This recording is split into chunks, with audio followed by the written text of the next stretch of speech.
अस्सलामु अलैकुम नाज़रीन। 5 मुहर्रमुल हराम है, 15 अगस्त है, दिन के 4 बजने को है। उधर अफ़गानिस्तान से दूसरी और बड़ी अहम खबर आ रही है कि अफ़गानिस्तान सरकार ने, वहाँ के सदर अशरफ गनी ने हंगामी मीटिंग बुला ली है और तालिबान को सरकार मुंतकिल करने के लिए, सरकार उनके सपुर्द करने के लिए बातचीत जारी है।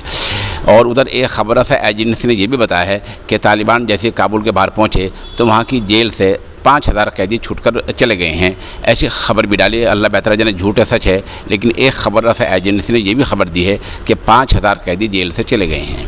बहरहाल वहाँ के नायब वज़ीर दाखिला अब्दुल सत्तार ने कहा है कि तालिबान को सरकार की मुंतकिली के लिए शराइत के साथ बातचीत जारी है।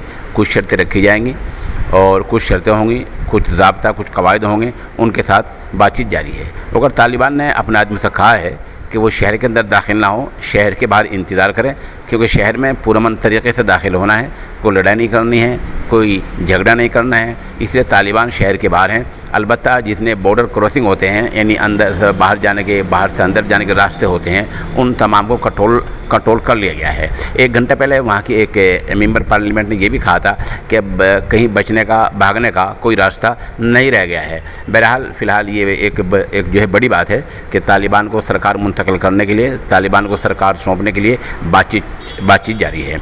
एक खबर रसा एजेंसी ने यह भी खबर दी है कि अशरफ गनी अमरीकी नुमाइंदे और यूएनओ के अफसरान, अक़वाम मुत्तहिदा अफसरान से भी बातचीत कर रहे हैं कि सरकार किस तरह मुंतकिल की जा सकती है, क्या क्या शर्तें हो सकती हैं। और तालिबान ने यह पहले ऐलान कर दिया है कि उनका इंतकामी कार्रवाई का कोई इरादा नहीं है, फ़ौज को उन्होंने माफ़ कर दिया है और जो आम लोग हैं वो अपने घर में रहें, ऐसा उन्होंने ऐलान किया है। बहरहाल तालिबान ने यकीन दहानी कराई है कि सड़कें, पुल, बैतुल-माल, बैंक, पार्क, ये सब सरकारी संपत्तियाँ, सरकारी जायदादें हैं और ये सब अल्लाह की मिल्कियत हैं, इनको कोई नुकसान नहीं पहुंचाया जाएगा। हम पुरअमन तरीक़े से दाखिल होना चाहते हैं। अब फ़िलहाल 4 बजने को हैं, बातचीत जारी है। देखिए चंद घंटे में या कल सुबह तक क्या नतीजा निकलता है।